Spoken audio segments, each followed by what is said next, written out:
जय श्री कृष्णा। कैसे हैं दोस्तों आप सभी। उम्मीद करते हैं कि आप सभी अच्छे होंगे। दोस्तों आज हम सुनेंगे श्रीमद् भागवत महापुराण कथा 10वें स्कंद पूर्वार्ध का 6वां अध्याय। इस अध्याय में आज हम सुनेंगे पुतना का उद्धार। श्री सुखदेव जी कहते हैं, परीक्षित, नंद बाबा जब मथुरा से चले तब रास्ते में विचार करने लगे कि वसुदेव जी का कथन झूठा नहीं हो सकता। इससे उनके मन में उत्पात होने की आशंका हो गई। तब उन्होंने मन ही मन भगवान की शरण है वे ही रक्षा करेंगे ऐसा निश्चय किया। पुतना नाम की एक बड़ी क्रूर राक्षसी थी। उसका एक ही काम था, बच्चों को मारना। कंस की आज्ञा से वह नगर, ग्राम और अहिरों की बस्तियों में बच्चों को मारने के लिए घुमा करती थी। जहाँ के लोग अपने प्रतिदिन के कामों में राक्षसों के भय को दूर भगाने वाले भक्त वत्सल भगवान के नाम, गुण और लीलाओं का श्रवण, कीर्तन और स्मरण नहीं करते, वहीं ऐसी राक्षसियों का बल चलता है। वह पुतना आकाश मार्ग से चल सकती थी और अपनी इच्छा के अनुसार रूप भी बना लेती थी। एक दिन नंद बाबा के गोकुल के पास आकर उसने माया से अपने को एक सुंदर युवती बना लिया और गोकुल के भीतर घुस गई। उसने बड़ा सुंदर रूप बनाया था। उसकी चोटियों में बेले के फूल गुंथे हुए थे, सुंदर वस्त्र पहने हुए थी। जब उसके कर्णफूल हिलते थे तब उनकी चमक से मुख की ओर लटकी हुई अलके और भी शोभायमान हो जाती थी। उसके नितंब और कुछ कलश ऊंचे ऊंचे थे और कमर पतली थी। वह अपनी मधुर मुस्कान और कटाक्षपूर्ण चितवन से ब्रजवासियों का चित्त चुरा रही थी।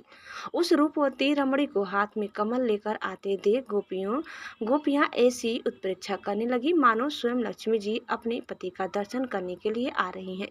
पुतना बालकों के लिए ग्रह के समान थी। वह इधर उधर बालकों को ढूंढती हुई अनायास ही नंद बाबा के घर में घुस गई। वहां उसने देखा कि बालक श्री कृष्ण दुष्टों के काल है, परंतु जैसे आग राख के ढेरों में अपने को छिपाए हुए हो, वैसे ही उस समय उन्होंने अपने प्रचंड तेज को छिपा रखा था। भगवान श्री कृष्ण चर अचर सभी प्राणियों की आत्मा है, इसलिए उन्होंने उसी क्षण जान लिया कि यह बच्चों को मार डालने वाला पुतना ग्रह है और अपने नेत्र बंद कर लिए। जैसे कोई पुरुष भ्रमवश सोए हुए सांप को रस्सी समझकर उठा ले, वैसे ही अपने काल रूप भगवान श्री कृष्ण को पुतना ने अपनी गोद में उठा लिया। मखमली म्यान के भीतर छिपी हुई तीखी धार वाली तलवार के समान पुतना का हृदय तो बड़ा कुटिल था, किंतु ऊपर से वह बहुत मधुर और सुंदर व्यवहार कर रही थी। देखने में वह एक भद्र महिला के समान जान पड़ती थी। इसीलिए रोहिणी और यशोदा जी ने उसे घर के भीतर आई देखकर भी उसने उसकी सौंदर्य प्रभा से हतप्रभ सी होकर कोई रोक टोक नहीं की। चुपचाप खड़ी खड़ी देखती रही। इधर भयानक राक्षसी पुतना ने बालक श्री कृष्ण को अपनी गोद में लेकर उनके मुख में अपना अस्त्र दे दिया, जिसमें बड़ा भयंकर और किसी प्रकार भी पच न सकने वाला विष लगा हुआ था। भगवान ने क्रोध को अपना साथी बनाया और दोनों हाथों से उसके स्तनों को जोर से दबाकर उसके प्राणों के साथ उसका दूध पीने लगे। अब तो पुतना के प्राणों के आश्चर्यभूत सभी मर्म स्थान फटने लगे। वह पुकारने लगी, अरे छोड़ दे छोड़ दे, अब बस कर। वह बार बार अपने हाथ और पैर पटक पटक कर रोने लगी। उसके नेत्र उलट गए, उसका सारा शरीर पसीने से लथपथ हो गया। उसकी चिल्लाहट का वेग बड़ा भयंकर था। उसके प्रभाव से पहाड़ों के साथ पृथ्वी और ग्रहों के साथ अंतरिक्ष डगमगा उठा। सातों पाताल और दिशाएं गूंज उठी। बहुत से लोग वज्रपात की आशंका से पृथ्वी पर गिर पड़े। परीक्षित, इसी प्रकार निशाचरी पुतना के स्तनों में इतनी पीड़ा हुई कि वह अपने को छिपा न सकी। राक्षसी रूप में प्रकट हो गई। उसके शरीर से प्राण निकल गए, मुंह फट गया, बाल बिखर गए और हाथ पांव फैल गए। जैसे इंद्र के वज्र से घायल होकर वृत्तासुर गिर पड़ा था, वैसे ही वह बाहर गोष्ठ में आकर गिर पड़ी। राजेंद्र पुतना के शरीर ने गिरते गिरते भी 6 कोस के भीतर के वृक्षों को कुचल डाला। यह बड़ी ही अद्भुत घटना हुई। पुतना का शरीर बड़ा भयानक था। उसका मुंह हल के समान तीखी और भयंकर दाढ़ों से युक्त था। उसके नथुने पहाड़ की गुफा के समान गहरे थे और स्तन पहाड़ से गिरी हुई चट्टानों की तरह बड़े बड़े थे। लाल लाल बाल चारों ओर बिखरे हुए थे, आंखें अंधे कुएं के समान गहरी, नितंब नदी के करार की तरह, भयंकर भुजाएं, जांघें और पैर नदी के पुल के समान तथा पेट सूखे हुए सरोवर की भांति जान पड़ता था। पूतना के उस शरीर को देखकर सब के सब ग्वाल और गोपी डर गए। उसकी भयंकर चिल्लाहट सुनकर उनके हृदय, कान और सर तो पहले ही फट से रहे थे। जब गोपियों ने देखा कि बालक श्री कृष्ण उसकी छाती पर निर्भय होकर खेल रहे हैं, तब वे बड़ी घबराहट और उतावली के साथ झटपट वहां पहुंच गई तथा श्री कृष्ण को उठा लिया। इसके बाद यशोदा और रोहिणी के साथ गोपियों ने गाय की पूंछ घुमाने आदि उपायों से बालक श्री कृष्ण के अंगों को सब प्रकार से रक्षा की। उन्होंने पहले बालक श्री कृष्ण को गोमूत्र से स्नान कराया, फिर सब अंगों में गोरज लगाई और फिर 12 अंगों में गोबर लगाकर भगवान के केशव आदि नामों से रक्षा की।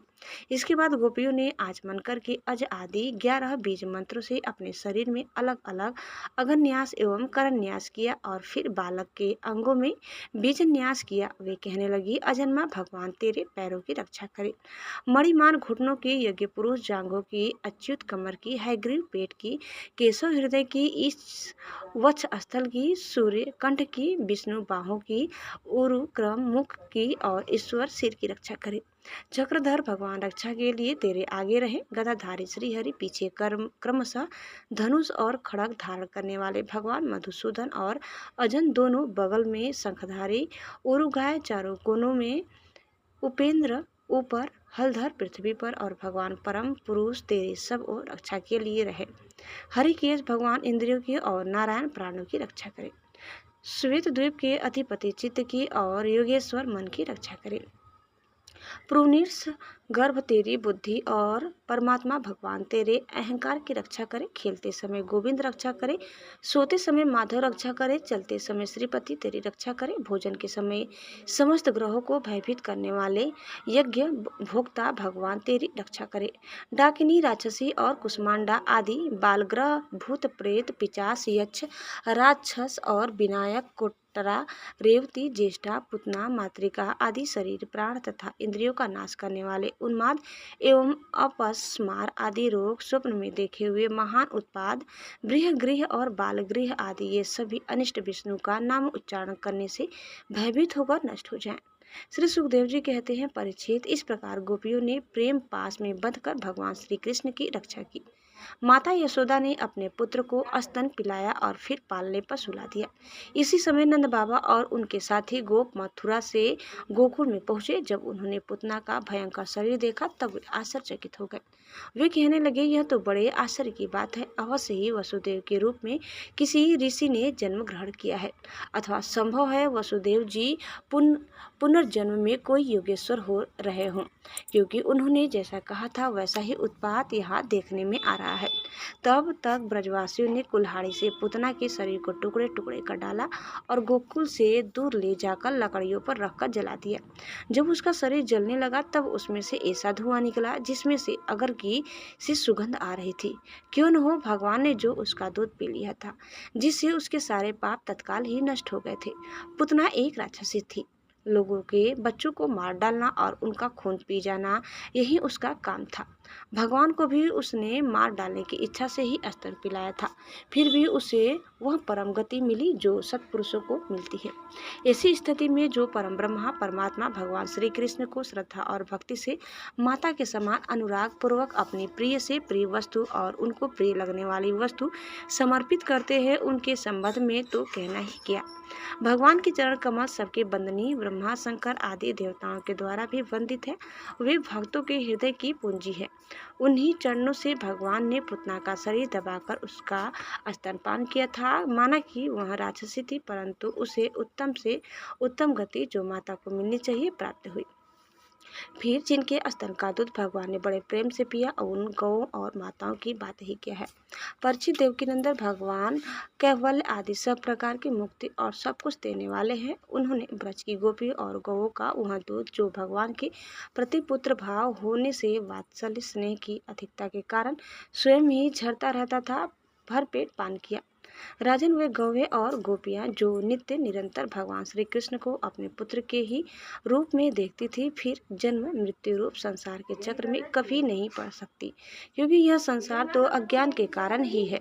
नंद बाबा के साथ आने वाले ब्रजवासियों की नाक में जब चिता के धुएं की सुगंध पहुंची तब यह क्या है, कहाँ से ऐसी सुगंध आ रही है, इस प्रकार कहते हुए वे ब्रज में पहुंचे। वहां गोपों ने उन्हें पुतना के आने से लेकर मरने तक का सारा वृतांत कह सुनाया। वे लोग पुतना की मृत्यु और श्री कृष्ण के कुशल पूर्वक बच जाने की बात सुनकर बड़े ही आश्चर्यचकित हुए। परीक्षित, उदार शिरोमणि नंद बाबा ने मृत्यु के मुख से बचे हुए अपने लाला को गोद में उठा लिया और बार बार उसका सर सूंघकर मन ही मन बहुत आनंदित हुए। यह पुतना मोक्ष भगवान श्री कृष्ण की अद्भुत लीला है। जो मनुष्य श्रद्धापूर्वक इसका श्रवण करता है उसे भगवान श्री कृष्ण के प्रति प्रेम प्राप्त होता है। दोस्तों, इस प्रकार कथा यही समाप्त होता है। उम्मीद करते हैं कि आपको हमारी आज की यह कथा जरूर पसंद आई होगी। कैसी लगी कमेंट करके बताइए। चैनल में नया है तो प्लीज़ लाइक शेयर और सब्सक्राइब करना न भूलें।